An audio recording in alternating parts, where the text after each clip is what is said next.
Hey guys, Lytane here, and this year has seen a beloved character brought back with a whole series of new games. I'm talking about the Blue Blur himself, Sonic the Hedgehog. Now I don't want to talk about those new games, I want to talk about the old ones that made him a star. I've already talked about the first game in the series, so check wherever the little eye icon there is if you want to check it out, but I want to take a look at the sequel to it. It's very simply called Sonic 2, and see if that game is worth it.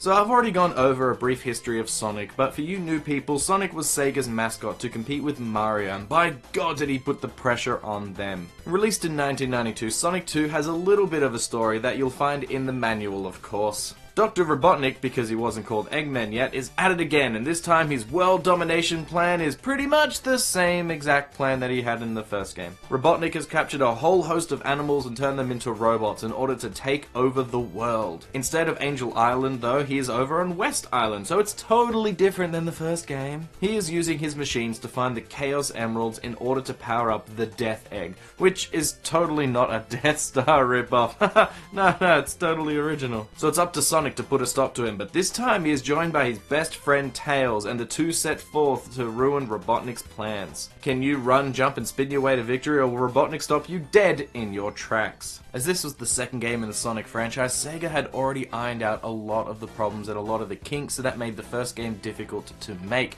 So when they were starting this one, they already had a great platform to start with. But Sega was not content with making the same game again. They wanted to make it bigger and more complex and more fun and just more things in the game in order to compete with its rival Nintendo and especially Mario. Basically, they just took all the parts from the first game that people loved, like the speed, and then tried to trim out or get rid of the parts that people hated, such as water, in order to make a great compromise in the second game. So the second game is far superior than the first in many ways, and let's start with the controls. So it's just like the first game, where it's very simple. The D-pad controls Sonic left and right, and he has great momentum. If you hold the button in one direction, he slowly builds up a run, and then eventually he runs really fast. The momentum can feel a bit funny at times, especially if you're standing on a slope, but for the most part it feels great. Then, to keep the controls simple, all three buttons on the Genesis/Mega Drive controller do the same thing. They all jump. That's it. That's pretty much all they do. You press a button, you jump, and that's how you get through the entire level, because, you know, the entire game is all about jumping and running through it. But Team Sonic didn't stop there. They added a brand new move to the mix: the spin dash. If you were to hold down and then press jump, Sonic goes into a spin formation, and if you rapidly press the button, he builds up a little bit of a charge, and when you let go of down, he rockets off in the direction that you were facing. This 0 to 100 in like no time at all really changes the gameplay of the game and makes the levels vastly different to what the first game offered. The level designers must have had so much fun designing the levels for this game. Nearly all the levels have multiple paths for you to take to get to the end, much like the first level, Green Hill Zone, from the first game, but it isn't quite like that. The spin dash meant that people didn't have to slowly build up speed with long straight roads or hills. They could rocket out, so the levels were built around this speed in mind. In most levels there are three main paths to take. The upper path is for experienced players that use the speed to the best of their ability. The middle path is for good players that use the speed well, and the bottom is for the ones that are not very good and have problems with harnessing Sonic's speed. That doesn't mean that the top path is any easier than the bottom, it just helps cater for the people's playstyle in a way that the first game really didn't. There are much fewer slow levels, which is my main complaint from the first game. The slower levels do come closer to the end of the game, and they're only slow because they test your abilities in platforming that you have learned over the course of the game. Sega also fixed up the second thing that I hated most about the first game, which was the underwater levels. Now this time you are introduced to water fairly early on. The very second zone, Chemical Plant, has water underneath it, and if you go down to the lower parts, chances are you will find this water. Due to the multiple paths, some people may never see the water in the second level, but chances are you will, because you won't know how the entire level is structured, and you'll make mistakes and you'll eventually fall down to the area that does have water. Now this one is an intense bit of water too, where it rises up and you have to get out to the top before you drown, and it's It's kind of like one of those things that they punish you for not being very good at the game. But as you're climbing up this water-filling area, you'll notice that there are other paths that go into it, making it a little bit easier because you start higher. This shows you that there are multiple paths and that you may not have taken the best or optimal route in order to reach here. You see these branching paths and you think, how do I get to there? So the next time you play through the game, you'll be like, okay, maybe I'll try and take a jump differently, or try and take a jump further, or this time I promise to myself that I will not miss that jump that I missed the first time, in order to see where the new paths take you, and some of them will avoid the water altogether. Later on in the game as well, you do reach a level which is way more water based. It's about a third of it is above water and 2/3 of it is below water. But if you are fast and skilled enough, you will never go under the water, because you can just run along the top path above the water. But chances are you'll make a mistake and you'll fall down. But I love the fact that this game rewards you for your skill. If you are a skilled player and if you go through the levels quickly and if you've memorized it enough, you don't have to hit the water, which is so good. I still hit it because I'm not the best Sonic 2 player in the world, but at least the option is there for me to get better and then avoid the water altogether. But there are some faults with the levels as well. There are so many different pitfalls in the game where if you make a wrong jump or a leap of faith, which honestly happens more often than it should, you can fall to your death. This gets worse as the levels go on, with more pits added and more spikes, which hurt so much. Some of the spikes are also hidden in the floor or wall or ceiling, and they just pop out to ruin your day. This makes you want to go a little slower so you don't make mistakes and die, but the game wants you to go fast, so it's at war with itself. I also mentioned the last few levels are slower with more focus on platforming, but that is actually a bad thing because it isn't very well done. While I like the concept of the Flying Fortress Zone, it is my most hated level. As you are on an airship, nearly every single jump is over a pit that will kill you instantly, and it's so easily to fall. This, coupled with some unfair enemy placements, means that you'll be dying so many times here, especially if this was your first time through the game. It just isn't fun, but the Metropolis Zone tries even harder to piss me off. Metropolis Zone is just plain shit. There are so many things about this level that are just so annoying and badly designed. So first off, the whole game has been teaching you to go fast but also cautious, and then this one is no different because there's these giant tubes that you get to run through, and if you don't build up enough speed, you fall through, and most of the time they're over pits, so you'll just die.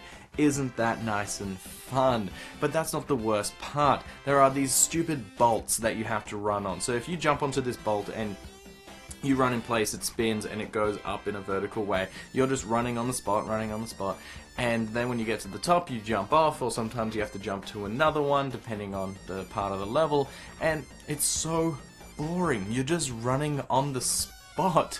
But that's not the worst part. The worst part are the enemies in the level. There are two main enemies. One is a praying mantis, and it's got these like sickle things in front of it that it throws at you. They're not too hard to defeat, and if you see it, then you can easily dodge it. But what if you're running up one of these little bolts?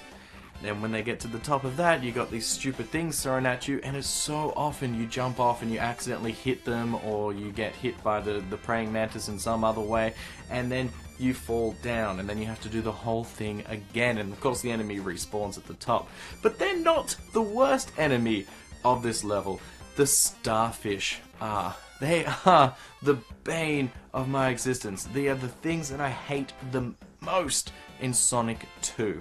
They live in the wall, so you can't hit them. They are covered in spikes, so you can't hit them. When you get close to one, then it activates and it starts to head towards you, and after a couple of seconds it explodes, shooting the spikes off in the 5 different directions, trying to hit you, because that's all they're good for, is trying to kill you. So many of the times that you'll be running through, you don't even see it because you're too busy focused on the platforming challenge or whatever you're doing, that you don't see the starfish just off screen coming towards you and then exploding. Then you get hit, then you die, and it's so frustrating because there could be multiple of them and you have to try and dodge multiple of them. Or the times when you're going up those stupid bolts, and whilst you're going up there'll be one on the side, so then you have to time the running in place, or perhaps even stop and try and jump over these spikes that shoot at you. It is so badly designed, and it is so unfair. fair. It is not fun, and I don't get this difficulty spike.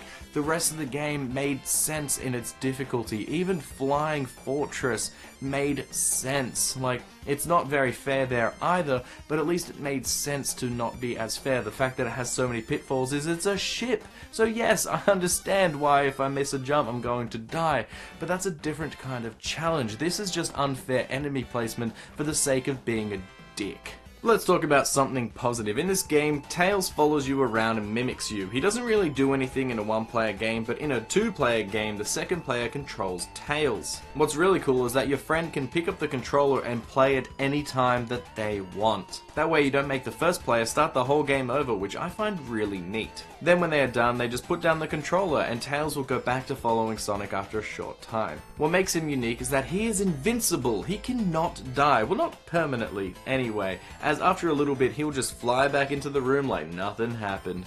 He doesn't lose rings, but he can still collect everything, even hurt the enemies, including bosses. My sister and I would play the game in two-player mode where she was Sonic and I would be Tails, and I would have to struggle to keep up with her because it's not very fun being Tails. The camera and everything focuses on Sonic, so as soon as he runs off, then Tails just gets left behind, which totally makes sense as a gameplay point of view, but it also made me upset because I just wanted to play. That is until we got to the bosses, where I would just kill the bosses as I couldn't die. Sadly, the final few areas of the game don't have Tails in them, so you can't use that trick all the way through the game, which does suck. There's also a two-player versus mode where you play shortened versions of some of the levels and you're trying to beat the other person to the finish line, which is sometimes fun, but it's not the greatest of two-player modes. He can also help out with the bonus levels of this game, which are vastly different from the very first game's vomit-inducing ones. In this one, you have this pseudo 3D half-pipe that you'll be running down, and at the end of the half-pipe is an emerald. You have to collect enough rings before you get to each checkpoint in order to progress. As you're running down this half-pipe, the rings come at you from down the screen, which gives it that pseudo 3D effect. It's pretty interesting to say the least. You also run left and right to go up this half pipe, and if you build up enough speed you can go all the way around in a full circle collecting any rings that are at the top. But there's also bombs in the way, and if you crash into a bomb then you lose some of your rings. In the second player mode, Tails is controlled separately from Sonic, so you both collect rings, which is really well done. But if you're playing in one player, Tails does have this little bit of a lag behind him, so if he accidentally picks up rings, which you can do as you're running through the bonus stage, he can accidentally get hit by the bombs too, which is annoying, so any of the rings that he was collecting just disappear, and it's pretty poorly designed in that regard. But the levels do get harder as you go on, and the final Chaos Emerald is just all these twists and turns, and it just does your head, and it's really absolutely crazy. The way you unlock these bonus stages is you have to collect 50 rings at any one point in time and then touch a checkpoint. That's it. That's the only prerequisite. That's the word. And then some stars fly over the checkpoint and then you just jump into it to start the bonus. So it's much more beneficial and easier to do it in the first few levels of the game, because as you go on it's harder to keep your rings and the checkpoints are fewer and further apart. So it makes it a little bit challenging later. So I would recommend going through them if you're a completionist and you're trying to get all of the Chaos Emeralds, to do so at the start of the game. So by the end of the game, makes it a little bit easier for yourself. The last thing I want to talk about are the bosses in this game, and they are all pretty much Robotnik, just like the first one, but he is different for every zone, which usually fits with the theme of that zone as well. Like in the cave, he has big drills that he's trying to kill you with, and in the ruins he attacks with a big hammer and totem poles. While they aren't too hard to figure out, they can be tough on your first time you play through the game. But I will say the final fights in the game are super tough. You have to fight Metal Sonic and then one last Robotnik in order to save the day, and boy is it hard, because there are no rings in the entire level. You have to kill the two hardest bosses in the game without getting hit. I don't know why they thought this was a good idea, but man is it challenging. And if you die to Robotnik, you have to fight Metal Sonic again because there are no checkpoints. But if you do manage to beat them both, you get the ending to the game. There are 2 endings to the game as well, which have the same requirements as the first game. If you do not collect all the Chaos Emeralds, then after defeating Robotnik, Sonic jumps out of the Death Egg and is caught by Tails and his plane as he falls down to Earth. If you do collect them all, then Super Sonic flies with the plane instead. It's not really anything to feel too proud about though, and it is slightly better than the first game's double ending, but it isn't by much. Doing all of that work for a slightly changed ending makes me feel cheated. So if you can't tell from a lot of the praise that I've been giving it and part of my nostalgia, I think Sonic 2 is worth it. It is such a fun game.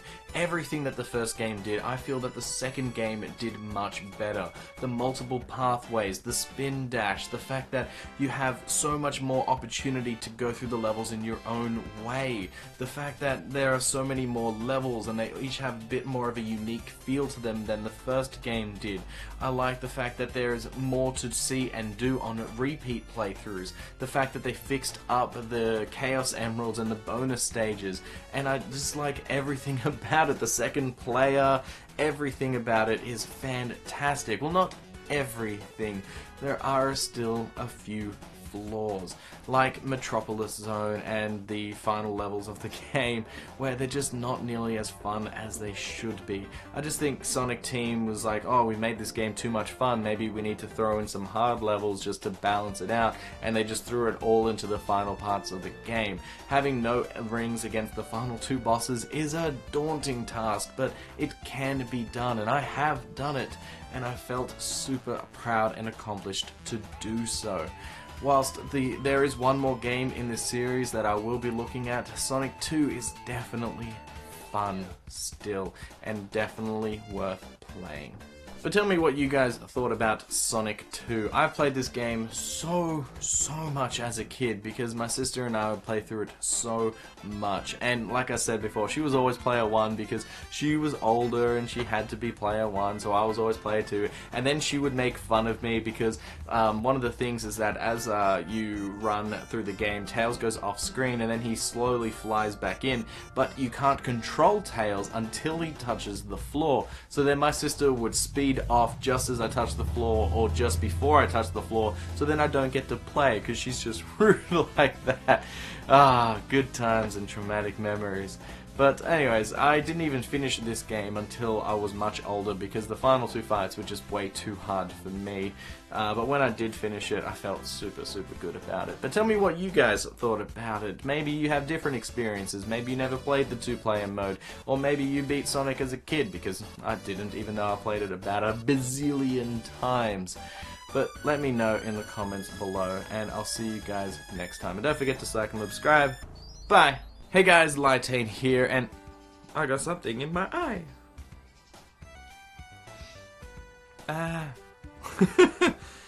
So this time, I want to have a look at Sonic 2, the sequel for the Sega Master System. Damn it, Sega Mega Drive.